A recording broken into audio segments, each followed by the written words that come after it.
Hey there, this is Dennis Anyone with Dennis Hensley. It's a podcast about making things up and making things happen. I love creative people, and I think that art and creativity help make life worth living, help us get through hard times, help us make sense of the world. I have two guests on the show today, and they're both connected to the film The World According to Allee Willis, which is a documentary about the songwriter and visual artist Allee Willis. We've got the filmmaker Alexis Spraic, as well as Prudence Fenton, who was Allee's life partner and is an executive producer on the film. Now, if you don't know who Allee Willis is, you certainly know her work. She co-wrote the theme song of Friends. She wrote songs with Earth, Wind & Fire like September and Boogie Wonderland.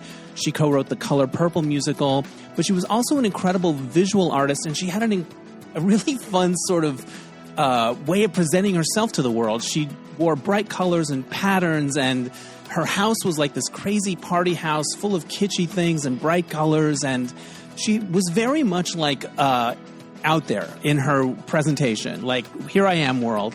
However, privately, she struggled with feeling like she didn't fit in terms of gender and sexual norms. So there's this dichotomy going on in the film, and it's very poignant and moving. And I did this interview right after I watched the movie, and it brought up a lot of stuff in me. So you might notice I'm a little, discombobulated for part of it. It deals with creativity and like money a little bit and what you're meant to be doing in this life and when is it enough. And it was a really rich viewing experience, and I really enjoyed talking to Alexis and Prudence. But before we get to the interview, I want to remind you that there are two ways you can support this podcast if you enjoy it. You can go to DennisAnyone.net and leave a tip in my virtual tip jar. Help me cover my expenses. I do it because I love it. The other thing there is buy me a coffee. There's a little thing you can click and just, for the price of a cup of coffee, say you enjoy the podcast. It always makes my day. The other thing you can do is become a subscriber to DNR Studios. I'm part of a group of shows under the Derek and Romaine podcast empire, a bunch of really fun gay shows. And for a monthly fee, you get my show early and you get all these other great shows. It's a great thing to be part of. So check that out at DNR Studios. All right, enough of the plugs. Here now is my interview with Alexis Spraic and Prudence Fenton. Welcome to the podcast, you guys. Hi. Thanks. I just finished watching the movie, and I'm so emotional about it. I knew of Allee because we have a lot of multiple friends in common, and so many familiar faces popped up in the documentary. But it resonated with themes I've been thinking about in my own life related to creativity and happiness and struggle. And so I'm excited to talk about those things with you. But first of all, why don't you, Alexis, tell people who Allee Willis was? And because they know the work, I'm sure, and a lot of them probably know, but I think she's been way more a part of our lives than we probably realize. Yeah, when I first got involved with the project, that was one of the most striking things to me, is that I sort of recognized her. I'm a fourth generation Angelino, and I love LA history, and I knew about her house, and she's this sort of iconic persona from LA, but I didn't realize how much she's been a part of my life the whole time. And that was sort of a recurring theme with everyone, whether they were close friends with her or people she collaborated with. She just was such a prolific artist. She's best known for writing September, Boogie Wonderland, the Friends theme song, the musical, The Color Purple. But she wrote so many cultural touchstone songs, and even her aesthetic, I think, was really at the core of the LA 1980s art scene. She was very definitive of that. And but as a person, she really lived her life as a creative process and was an artist to the core. So she even though she's most known as a songwriter, she was also a world-class. She was in art galleries around the world. She was an art director and production designer and party thrower. She was quite proud of that. She was at the forefront of the, internet, social networking, just so many different things. And it was really a lot of fun, but also really challenging to distill everything that she did into a life story that could be a film. Right. It was kind of a marvel. Like, she was really early on in seeing the potential of the internet, developed, a virtual kind of like a something ahead of the metaverse before that happened, and just the visual artistry I didn't know about. If you watch the show Just Say Julie on MTV, which I did because I was obsessed, that was her art direction. Like, so many things that were part of my life. You mentioned the parties and the amazing house in the valley. It's this iconic. Bruce Valanche at one point compares it to Graceland. Prudence, in addition to being an executive producer and in the film, you are Allee's life partner. What were those parties like from your point of view? Because there's amazing footage of these parties. And I was like, what went into the planning? Were they fun? Were they a production? What were they like to be there from your point of view? Well, I think the high point of those parties was the 80s, and I didn't know her in the 80s. Right, so it was later. I only knew her for the later parties, but I can tell you it was high-end production. It was, the week before was completely nerve-wracking. She'd be up all night, doing the art, preparing the activities. It was a bit of a nightmare. It was a stressful thing, right? It doesn't just unfold like that, right? No. There's a lot that goes into it. And I think, frankly, I think 2 months before the party was started, she would get on board and start steaming full blown art production and everything. Yeah. There are so many fascinating things that I learned in the movie, but one of the things that resonated the most for me in my life where I'm at is her childhood. She grew up in Detroit. She fell in love with Motown music, but she had a father who didn't want her to be the way she was. And this is something that I related to so much. And I really discovered in my own life that it's kind of dogged me. Like, I can point to things that I didn't realize were about that. And I feel that really resonated for me in the film. So Alexis, can you talk a bit about her relationship with her father? And, he wanted her to be a girly girl, and she wasn't that person. And he also didn't love her creativity, which was very painful to me and which I relate to so much in my life. Like my dad never came to any of my shows, wasn't interested. And I found very, like, she's got Grammys and she's got records on the wall and not that interested, broke my heart a little bit. So yeah, talk about the family dynamics a bit, Alexis.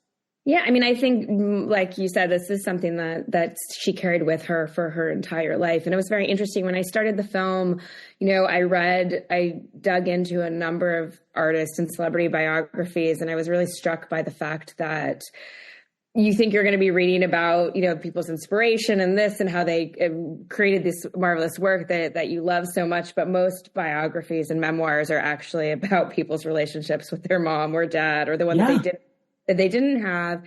And, she was, born in the 1940s, was a teen in the 1950s. And there were a lot of social and cultural expectations that I don't think he felt like she lived up to or met in terms of her femininity. And, she took after him physically. He had much more, I think, very, maybe conventional, but also very outdated ideas of femininity. And he also didn't really support her interest, in Black music, which was a really, radio was segregated back then. Allee was very unusual that at 11, 12 years old, she was turning the dial, as she says, which is quite funny. The Black stations were put, so far on the dial, they almost fell off. And that's where she was, seeking her inspiration and finding connection.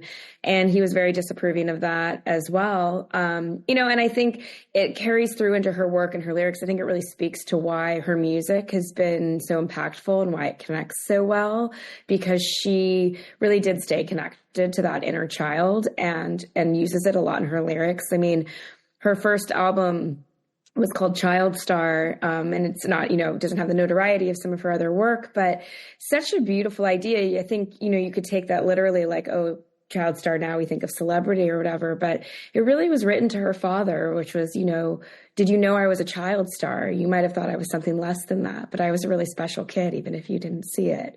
And I think, when you look at her lyrics or, one of the lines I really love that she wrote that's in the film, or the songs in the film, she says, and your parents thought you were one of a kind. Like that was just the pinnacle of a happy life. And I think she used it, it helped fuel so much of the amazing work that she did and creativity. But I think it haunted her a lot as well. And I think part of the emotional core of the film is watching her trying to, learn to love herself when she didn't maybe start off with that foundation that you'd hope she would have gotten from her parents. So it's a really big part of her journey as an artist. Well, so much of the messaging she was getting from her family, but also from society. When she came out with that solo album, the reviews were sort of critical of her onstage appearance. Like, why aren't you like the girly girls? Why aren't you Carly Simon? Like, it was like constant messages that who she wasn't what was, being desired by the culture. And the way this is shown in the movie is really powerful. There was a note that was left for her by her father for college. It was a very short note. Prudence, can you talk a little bit about that note, and also how Allee spoke to you about her family dynamics once you got together? Was it something you talked about a lot? Well, I was certainly never allowed to meet her father. Right. So painful. And you guys were together. That was never going to happen, where she was kind of fully accepted by my very straight family. And that note, again, is just another example of do not go this way, do not go the way you want to go. I mean, he knew of her fascination with Black culture, and it was like, stay away from Black culture. Do not go to where you're drawn to go. It was more unacceptance. I mean, he didn't see her. And that was the entire note. I wrote that down, but I wasn't sure that was the whole note. That's all it said. Literally, stay away from Black culture, Dad. Stay away from Black culture, Dad. Not even love, Dad. Right. No, that's it. Dad. Cut to her winning a Tony for the musical The Color Purple and working with Earth, Wind & Fire and all of these amazing artists. I mean, the irony is that when she did get her early breaks in music, it was with Patti LaBelle, it was with Earth, Wind & Fire. It was really women and people of color who saw her for her talent. I think it took part of, as successful as she was and as much as she accomplished, the fact that she's not a household name with everything she did accomplish really speaks to the fact that she didn't look or fit sort of the mold of what people wanted us or thought a songwriter, producer should have been. And I don't think it's a coincidence that the community, artistic community that she really thrived in and created her best work really were people of color and women who were just able to sort of see her for who she was and what she could bring to the table as an artist. Yeah, they talk about some of her gifts as a songwriter, the simplicity of able to kind of get to the truth of something kind of economically. There's this great moment where they're talking about the song September, and you know how it goes, Badia. She's like, no, that needs to be lyrics.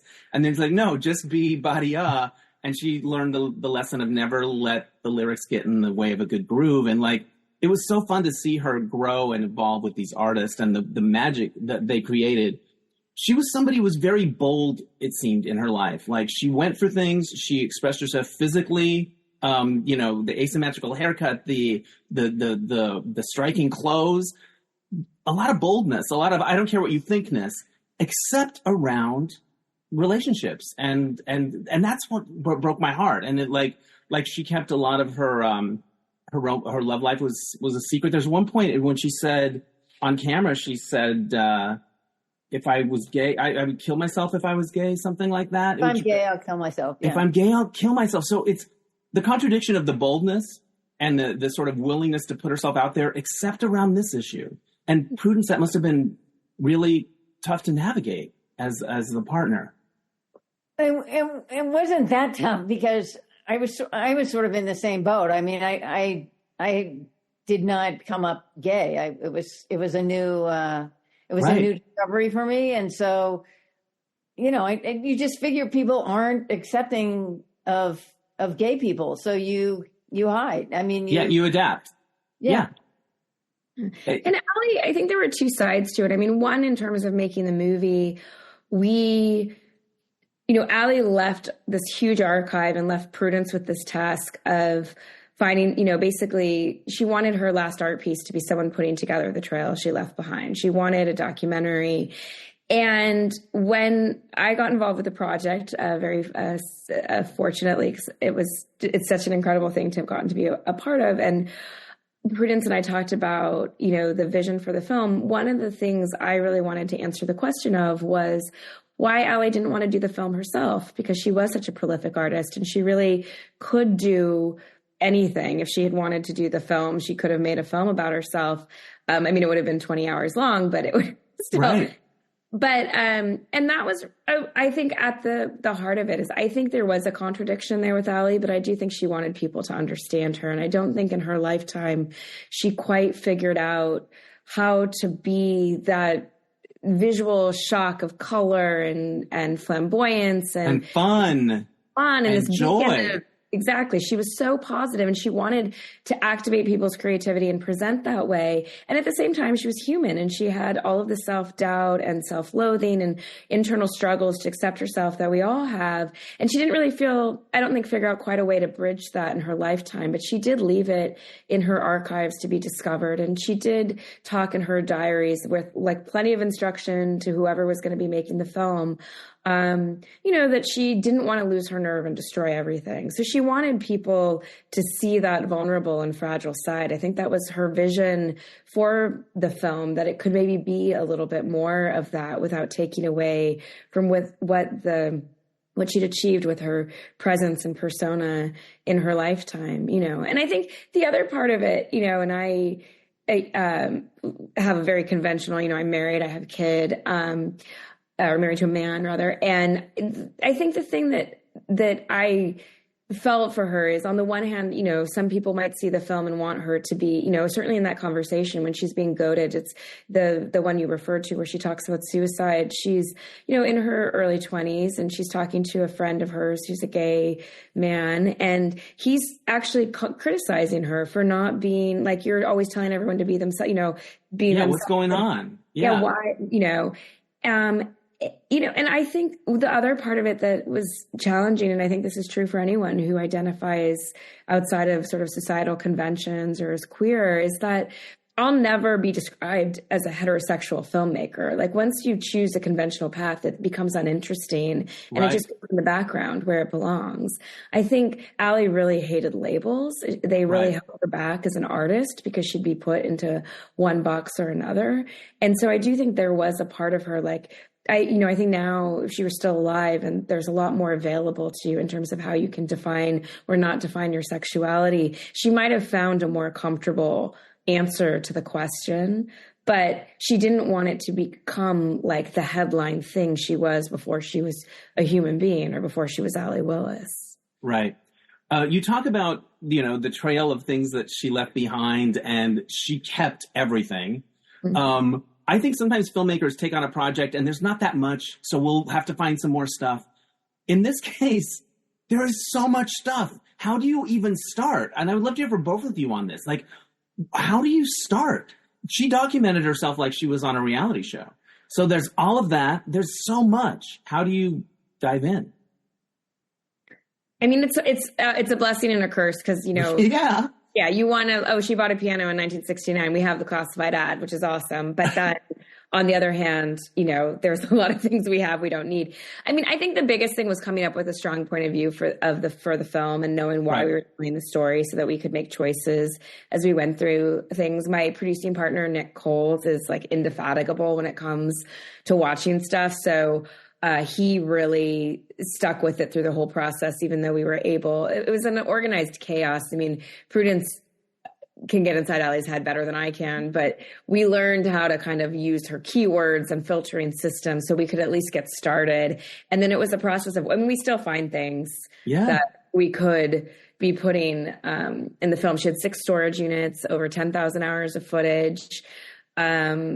It was a little bit like you could think of a scene from a movie, like a detective movie or something with the pin. Right, the spins. I'm curious about the office supplies. And all that. Yeah, whiteboard? Exactly. Was it note cards? How do you because we would be looking in her date books, when she was working with Earthwind and, okay, what day did she go meet Maurice White? Yeah. Okay, now we can find this other thing and whatnot. But Prudence is now living with, the legacy of what to do with all this stuff. So maybe, weigh in on that. There's at least 6 or 7 series on the floor, on the cutting room floor. I would watch all of them too. I'm in. I'm hooked. I mean, there's so many aspects of her life we didn't even allude to. Bubbles the artist. It's like I don't know what to do with it. And she had this enormous kitsch collection, and she had all this furniture, and she has incredible motorized art pieces, and I have 500 Bubbles paintings. What am I going to do with that? Maybe in a museum, a gallery? I don't know. No, I know. Was Bubbles an alter ego? What's the story with Bubbles? Bubbles was the alter ego, and then she first painted under Allee. Yeah. And Allee did really well, and then she saw this artist on eBay, and he was a very primitive artist. She went, I can do that, and I'm going to call it Bubbles. And then it was easier for her to promote Bubbles than it was to promote herself. But I mean, that's a whole other deal. That's a whole other thing. Were there things that you found that you didn't know about Prudence that were surprising or moving to you when everything started going through?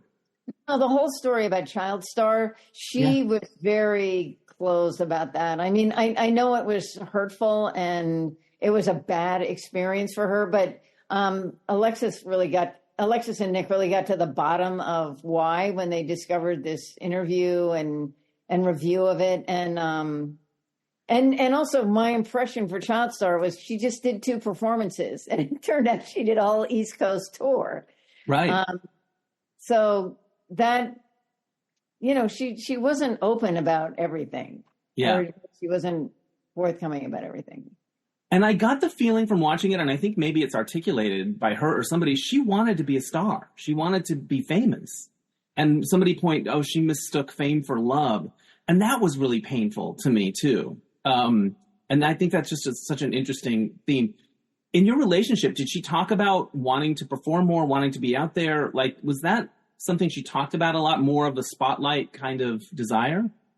No. I mean, when she decided to go for her first one-woman show, she didn't even rent the studio to rehearse in it. And that was the last time she did not rehearse properly. From there, because that show was an absolute disaster. And I mean, we like a lot of us really had to talk her down from like shooting herself. But she was, you did during that performance, I really wanted the earth to open up and swallow me. Because where was this at? It was so painful. None of the tech worked. None of what she wanted to show worked. She hadn't rehearsed it in the space with the material. It was just, it was a disaster. But on the other hand, she was able to come back, and through that, people helped her and produced her, and and then she really got in the groove of how you stand up in front of people and tell stories, and she would rehearse it and write the stories, and from then on she became a pro. And I think it really helped, especially when she went to accept the Songwriter Hall of Fame. She was very comfortable in front of that audience. Yeah. She knew exactly what was expected of her and how she could entertain them.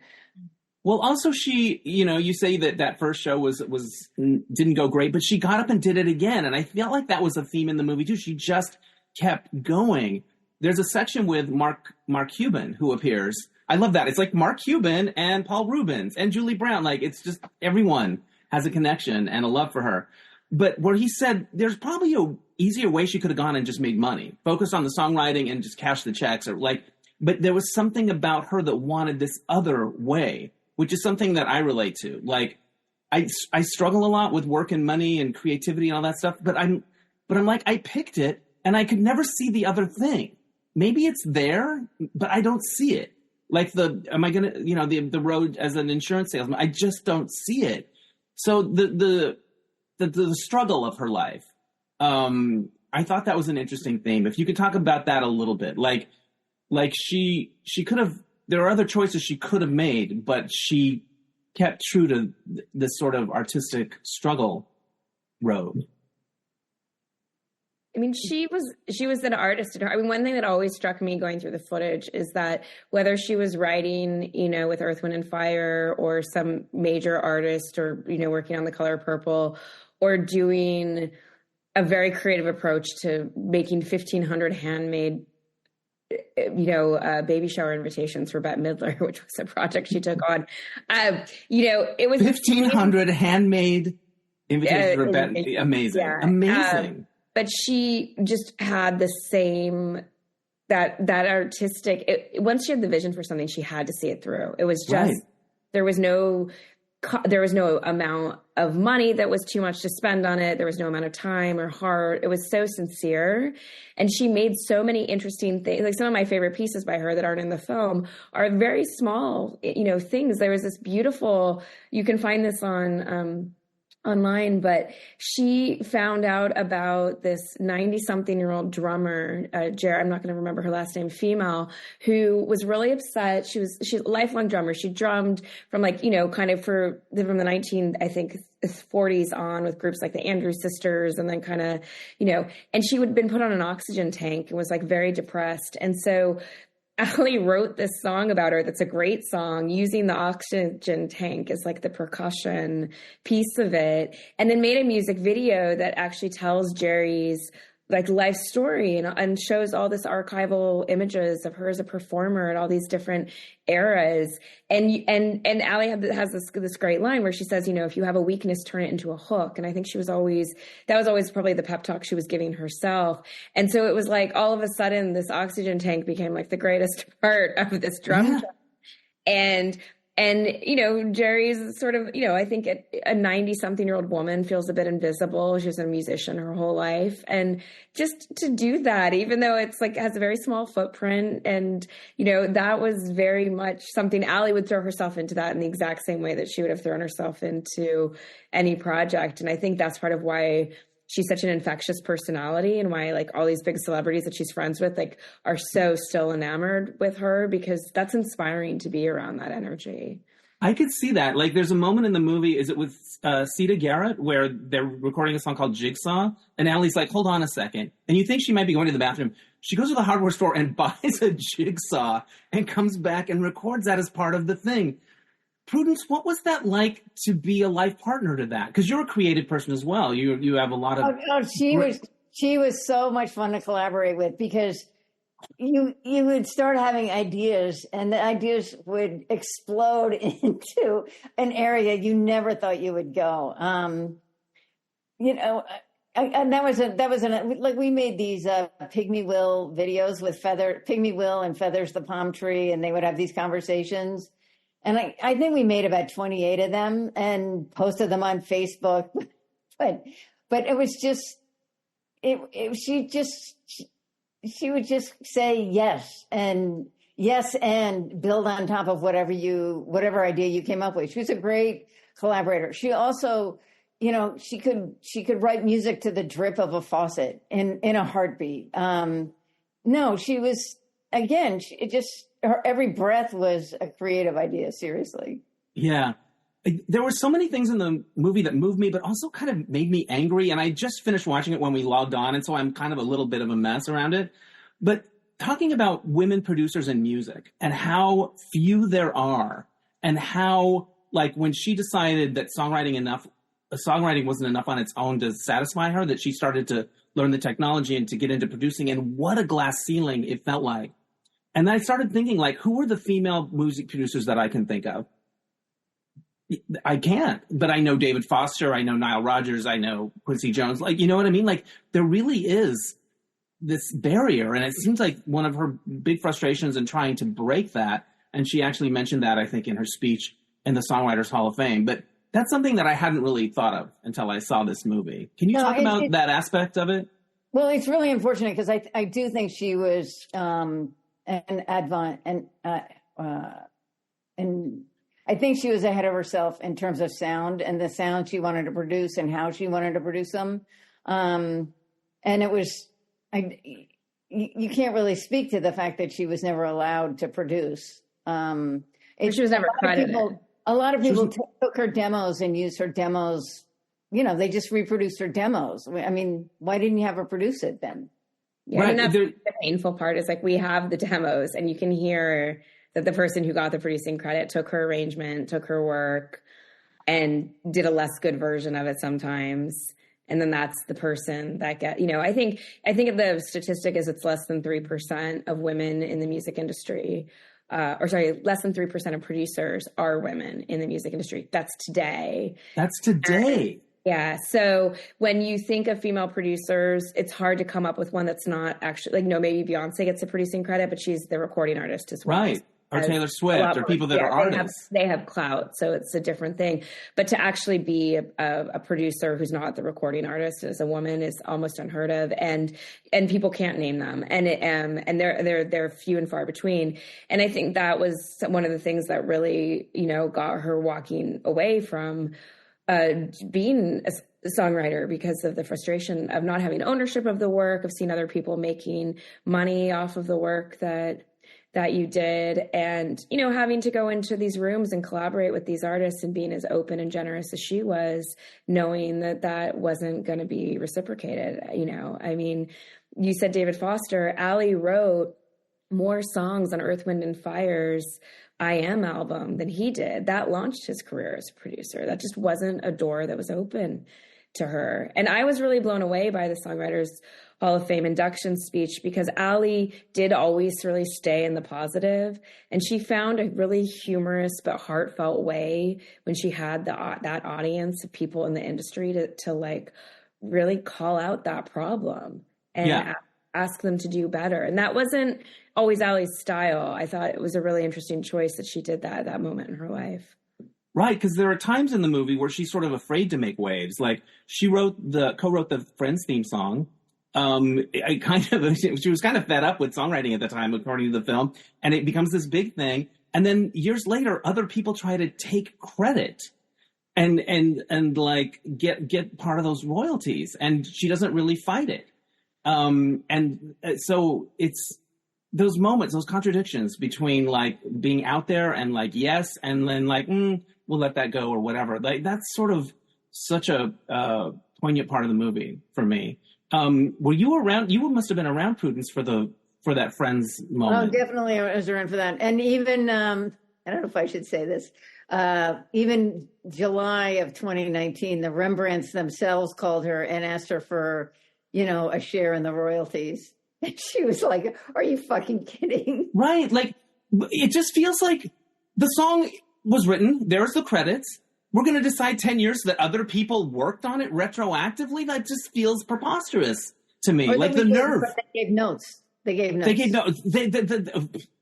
No, sorry. It's not how it works. I don't know. I just find that preposterous. Some of those things just incense me.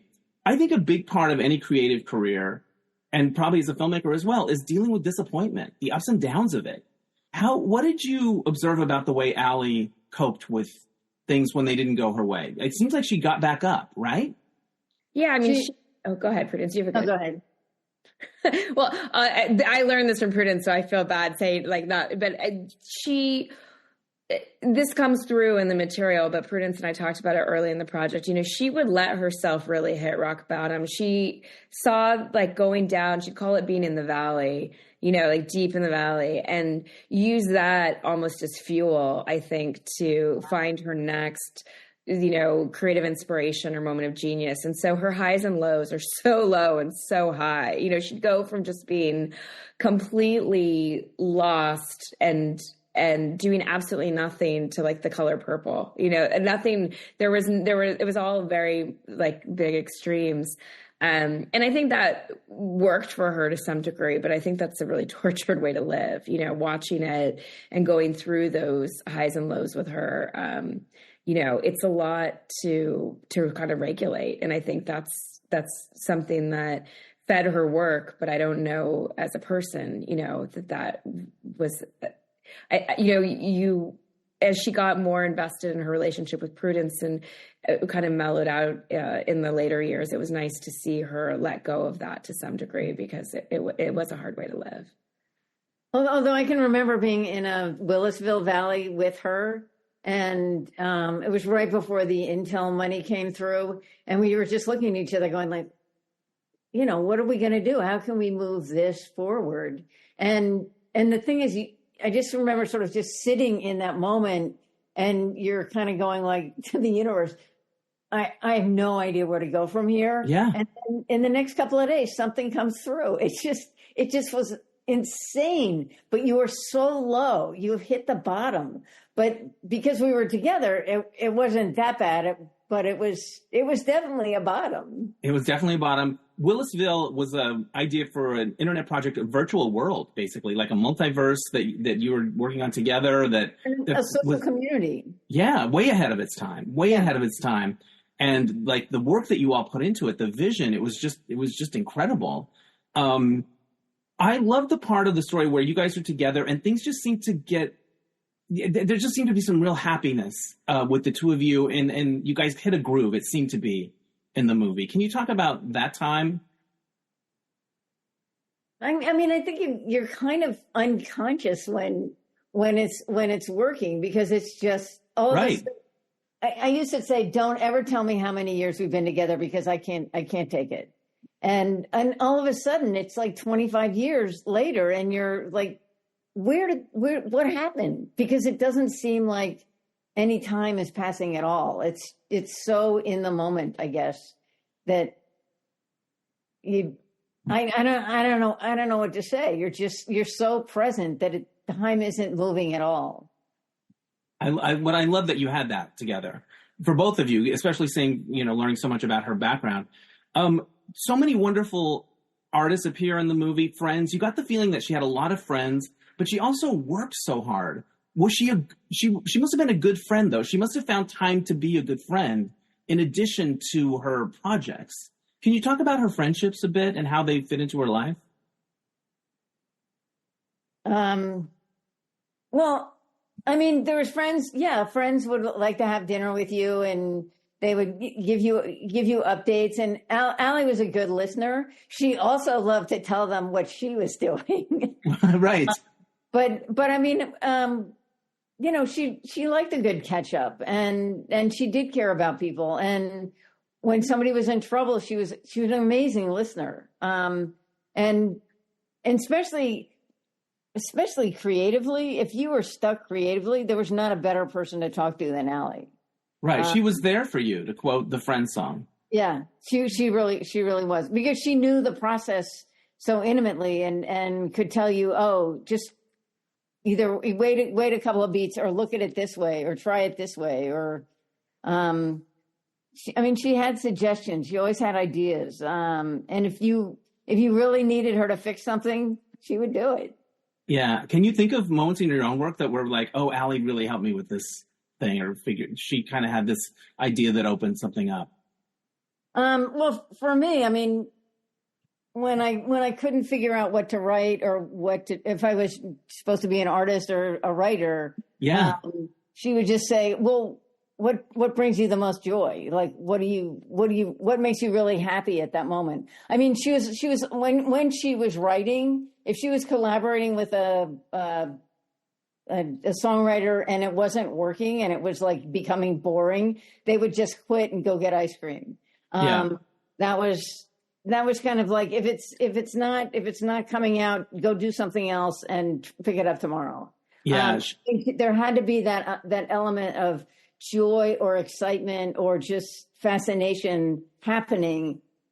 And I think that's a really good lesson for anybody. Like, if it's not blowing your dress up, go get an ice cream. Yeah, take a break. Go get ice cream. That may be the title of this app. If it's not blowing your dress up, go get ice cream. Yeah, because there's a number of times in the movie where she's talking about her own process, and she's saying, if I can stay open, things come through me. Like, she did feel a connection, especially around things like the color purple and things like that she was a messenger or a conduit for something bigger, which is so inspiring. We're going to wrap it up soon, but I have a couple more questions, and then we'll let you go. Alexis, I think when you work on a project this intensely, I've done some audio kind of biographies where I dive deep into somebody. There's always qualities from them that I try to take into my life, like, oh, I'm going to be more like James Baldwin because of this thing that I read or whatever. Is there things that Allee inspired in you that was like, oh, I want to be more like Allee in this way in my life? I mean, I think I mentioned, but I love that idea of if you have a weakness, turn it into a hook. It's like if you just go through your day to day and actually try it once, it's kind of incredible.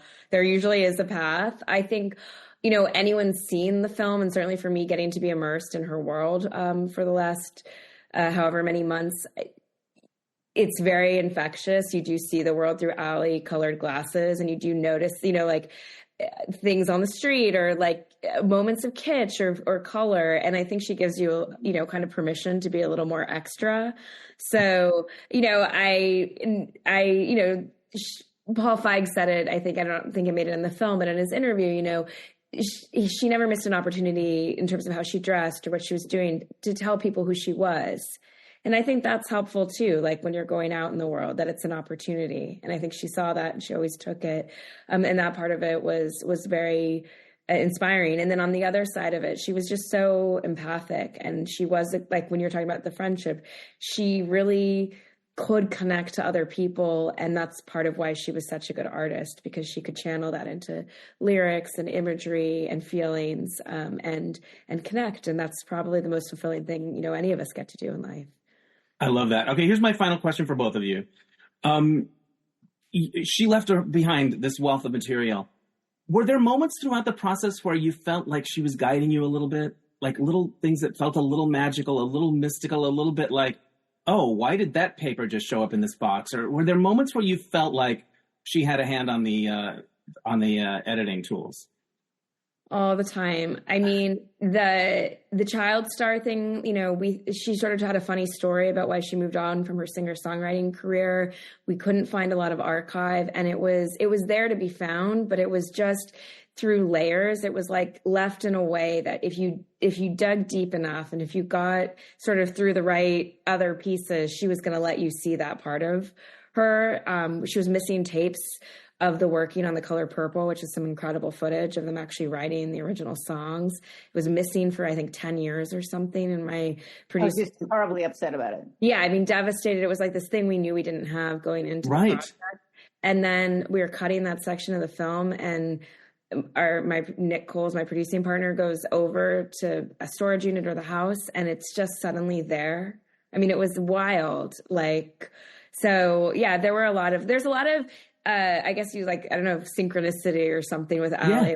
Just out and you hear something or, and you really kind of feel her presence. And, there's a lot of moments that she kind of went through life really being open to those moments and channeling. Right. So we were always trying to channel her. Yeah. What about for you, Prudence? When are the moments when you feel like, okay, thanks, Allee, I got it? A couple of things. I needed to find a photo of her working at my house when she was working on the Friends song. And I thought, there's no way I can find that photo. And I went in and I have boxes and boxes of print photos in my art studio. And the first box I picked up and I opened the top and there it is. It's right there. Amazing. It's amazing. Insane. And another story that's really good is Sean, her assistant, he was moved to open this one cassette tape. And the cassette tape was her singing the lyrics of the Friends, lyrics that maybe didn't get used for the Friends song, but she's singing into the tape, the lyrics. And that was a golden. Yeah, amazing. I love those stories. Thank you guys for a wonderful film. I just watched it and I'm still making sense of it. It really brought up stuff in me, so I'm a little flustered. I think I've been fetishizing my own struggle a little bit. Like, oh, it's so hard to be in this world, and maybe I don't need to do that. I don't know if this resonates, but I think when we're artists and we're trying to make it all work, I think we hang on to that hard part a little bit. And there was something about this movie that felt like a balm to me. So thank you for both of you. And congratulations. I hope everyone watches it. And I think we should all be a little more like Allee. Thank you. Allee would love what you just said too. Thanks so much. Does it resonate? I don't know. I'm just trying to make sense of all of this. Oh, for sure. Yeah. I got 4 pages of notes that I'm trying to make sense of. Thank you so much. And congrats on a beautiful movie. Thank you. All right. Thanks again to Alexis Spraic and Prudence Fenton. Check out their movie, The World According to Allee Willis. It comes to theaters and digital on November 15th. All right, so this happened.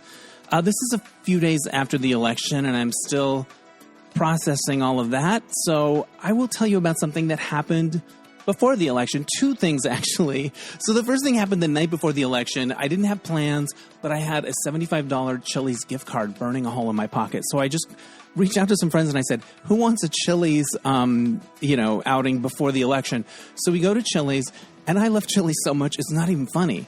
Also, there's a big TikTok movement ahead that happening now of people that love Chili's because they have these really good deals, and it's just about as cheap as going to like McDonald's, but you get to sit down and everything's delicious. And the thing about Chili's is when you go there, all you talk about is how good it is. The chips, everything. So I'm obsessed. So the five of us were just like on a Chili's high, and then it all came crashing down, as you know. But as we think about what to do in the future, a few of us are toying the idea of doing a podcast just about Chili's. So that should be lucrative. But anyway, yeah, I love it. If you've never been, you do yourself a favor, or drop what you're doing and go. And the other thing that happened a few days before that is I went to see the movie Cabaret at the Academy Museum.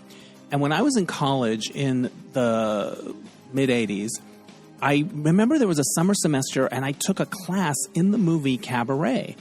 And it was just a summer class, and I don't know how many times we even met, but we dug deep, and I wrote an essay on divine decadence. I don't even know. Some I just kind of BS my way through it, I'm sure. But I haven't seen the movie since then, but I had been in the show twice, as the musical since then, and, in different productions, and seen it a handful of times. So I hadn't seen the movie in a very long time. Wow, it's a knockout. First of all, I can't believe they changed so much of the secondary characters and the stories from the musical, and it all works so beautifully. These new characters and scenarios and things about Michael York's sexuality, and I was also struck by how young Michael York and Liza Minnelli looked like. They're just kids, right? In this crazy world, and Bob Fosse's direction, man, he had such... not just in the musical numbers, in every part of it. It's just a masterpiece. And the chillingness of the encroaching Nazism is there, but everything's done sort of, I don't know, artfully, and it's just sort of lingering there like this ugly thing. And boy, did it resonate. But yeah, hadn't seen it in years. Wow, what a movie. And Liza Minnelli, man, there's a scene near the end after... some stuff goes down, and she's talking to Michael York, and she's just so raw and vulnerable and, heartbreaking. All right, so if you need some distraction, watch a movie about encroaching fascism. There you go. All right, I guess that wasn't the best tip. Anyway, that's enough for this week. Go see the Allee Willis movie. It'll brighten your day and give you things to think about as well. All right, that's enough. I want to give a shout out to Oscar Rosario for mixing the episodes. My theme music is by Mark Daniels for Replacement Music. We'll catch you next time on Dennis Anyone. Bye.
Thanks again to Alexis Spraic and Prudence Fenton. Check out their film. Thanks again to Alexis Spraic and Prudence Fenton. Check out their movie, The World According to Allee Willis. It comes to theaters and digital on November 15th. All right, so this happened. This is a few days after the election, and I'm still processing all of that. So I will tell you about something that happened before the election. Two things, actually. So the first thing happened the night before the election. I didn't have plans, but I had a $75 Chili's gift card burning a hole in my pocket. So I just reached out to some friends and I said, who wants a Chili's, outing before the election? So we go to Chili's, and I love Chili's so much, it's not even funny. Also, there's a big TikTok movement ahead that happening now of people that love Chili's because they have these really good deals, and it's just about as cheap as going to like McDonald's, but you get to sit down and everything's delicious. And the thing about Chili's is when you go there, all you talk about is how good it is. The chips, everything. So I'm obsessed. So the five of us were just like on a Chili's high, and then it all came crashing down, as you know. But as we think about what to do in the future, a few of us are toying the idea of doing a podcast just about Chili's. So that should be lucrative. But anyway, yeah, I love it. If you've never been, you do yourself a favor, drop what you're doing and go. And the other thing that happened a few days before that is I went to see the movie Cabaret at the Academy Museum. And when I was in college in the mid-'80s, I remember there was a summer semester and I took a class in the movie Cabaret. And it was just a summer class, and I don't know how many times we even met, but we dug deep, and I wrote an essay on divine decadence. I don't even know. Some I just kind of BS my way through it, I'm sure. But I haven't seen the movie since then, but I had been in the show twice, as the musical since then, and, in different productions, and seen it a handful of times. So I hadn't seen the movie in a very long time. Wow, it's a knockout. First of all, I can't believe they changed so much of the secondary characters and the stories from the musical, and it all works so beautifully. These new characters and scenarios and things about Michael York's sexuality, and I was also struck by how young Michael York and Liza Minnelli looked like. They're just kids, right? In this crazy world, and Bob Fosse's direction, man, he had not just in the musical numbers, in every part of it, it's just a masterpiece. And the chillingness of the encroaching Nazism is there, but everything's done sort of, I don't know, artfully, and it's just sort of lingering there like this ugly thing. And boy, did it resonate. But hadn't seen it in years. Wow, what a movie. And Liza Minnelli, man, there's a scene near the end after some stuff goes down, and she's talking to Michael York, and she's just so raw and vulnerable and, heartbreaking. All right, so if you need some distraction, watch a movie about encroaching fascism. There you go. All right, I guess that wasn't the best tip. Anyway, that's enough for this week. Go see the Allee Willis movie. It'll brighten your day. And give you things to think about as well. All right, that's enough. I want to give a shout out to Oscar Rosario for mixing the episodes. My theme music is by Mark Daniels for Replacement Music. We'll catch you next time on Dennis Anyone. Bye.